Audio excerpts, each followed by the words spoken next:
ভাজা পোড়া তেল মশলা খেলেই তো হলো না, শরীরকে ঠান্ডা রাখার জন্য কিন্তু কিছু ঠান্ডা খাওয়ারও খুব দরকার হয়। তাই আজকে নিয়ে আসলাম সকলের ভীষণ প্রিয় ঝিঙা দিয়ে তৈরি মুগ ডালের রেসিপি। খুব সহজভাবে বানাচ্ছি, চলুন দেখে নিই কী কী লাগছে। সবার প্রথমে তেলটা একটু গরম করে নিয়েছি। তেলটা গরম হতে তেজপাতা আর গোটা জিরে হাফ টিস্পুনের মতন ফোড়ন দিলাম, সাথে একটা শুকনো লঙ্কাও দিয়েছিলাম। এর মধ্যে প্রথমেই ডুমো করে কেটে রাখা আলুটা দিয়ে একটু ভেজে নিচ্ছি। আলুটাকে একটু লাল হওয়া অবধি ভেজে নেব। এখানে ঝিঙেগুলো দেখুন একটু বড় সাইজ করে আমি কেটে নিয়েছি। ঝিঙে কিন্তু এমনিতেই রান্নাতে দিলে খুব সহজেই গলে যায়, তাই একটু বড় করে কেটে নেওয়াই ভালো। সব কিছুকে একসাথে 2 থেকে 3 মিনিটের জন্য একটু ভাজবো। আলুর কচকচে ভাবটা যেন চলে যায় সেটা কিন্তু অবশ্যই মনে রাখতে হবে। সেইভাবেই কিন্তু একটু সময় নিয়ে ভাজবেন। এবার আমি এর মধ্যে হলুদ গুঁড়ো দিয়ে দিলাম, সেটা পড়লো এখানে হাফ টিস্পুনের মতন।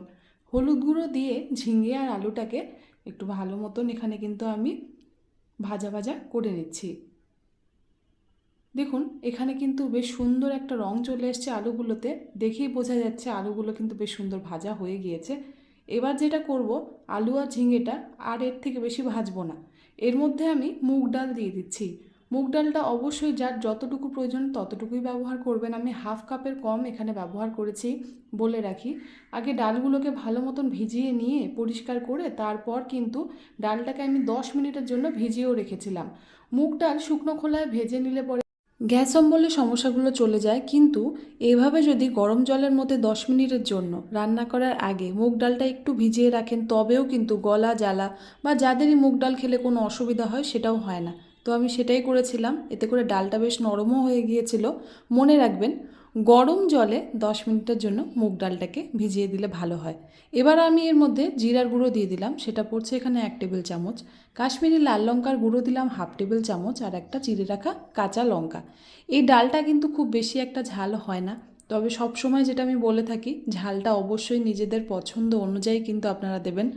আমি এখানে মনে করি মুগ ডাল একটু মিষ্টি হওয়া কিন্তু বেশ ভালোই লাগে, তাতে করে ঝাল আর মিষ্টির ব্যালেন্সটা খুব ভালো মতন থেকে যায়।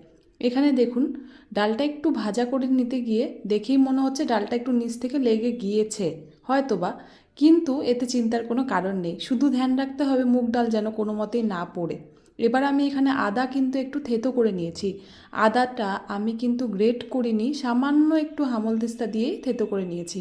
এখানে দেখুন নিচ থেকে দেখতেই পাচ্ছেন মুগ ডালটা খুব সুন্দর ভাজা হতে গিয়ে নিচে একটু লেগে গিয়েছে, তবে এক ফোঁটাও কিন্তু পুড়ে যায়নি। এতে করে বুঝতে হবে জল দিলে পরেই ডালটা খুব ইজিলি কিন্তু উঠে আসবে, এটা নিয়ে একদমই ভাবতে হবে না। শুধু এটুকু মনে রাখবেন, কোনো মতেই মুগ ডাল যেন পুড়ে না যায়। সব ডালে পোড়ার গন্ধ লুকানো যায়, কিন্তু মুগ ডালে পোড়ার গন্ধ লুকানো খুব মুশকিল। তো এভাবেই জল দিয়ে দিলাম, জলটা মোটামুটি আমি এখন কিন্তু 1 কাপ অনুযায়ী দিলাম। দিয়ে এবার একটু ডালটাকে হতে দিচ্ছি। এভাবে ডালটার মধ্যে জল দেওয়ার পর একটু শুকিয়ে নিতে হবে 4-5 মিনিটের জন্য।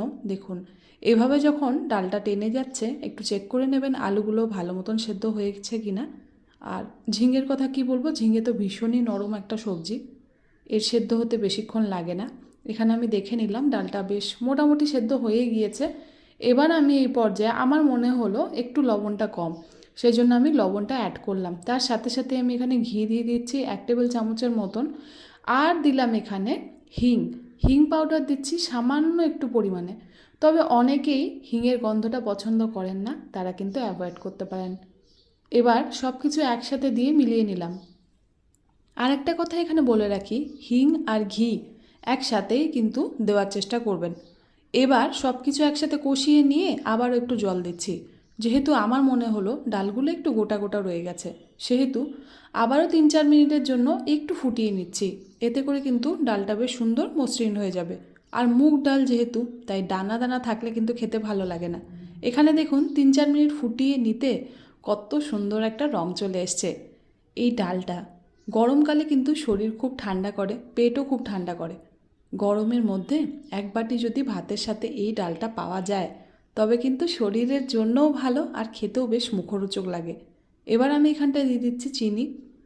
যেটা আমি প্রথমেই বলেছিলাম, মুগ ডাল কিন্তু একটু মিষ্টি হলে পরে খেতে খুব ভালো লাগে।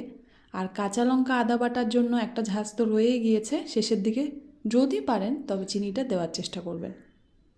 এভাবে দেখুন ডালটাকে একদম তৈরি করে নিলাম। এবার শুধু পরিবেশনের পালা। এভাবে গরম ভাতের পাশে ঝিঙ্গা আলু দিয়ে এই মুগ ডালটা একবার তৈরি করে দেখুন।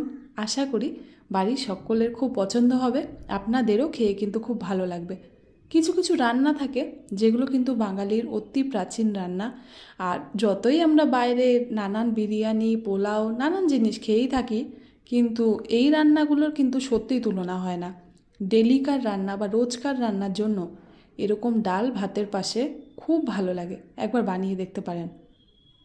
তো বন্ধুরা, আজকে নিচ্ছি বিদায়, ফিরে আসবো নতুন কোনো রেসিপি নিয়ে। ততদিন পর্যন্ত সকলে সুস্থ থাকবেন, ভালো থাকবেন। ধন্যবাদ।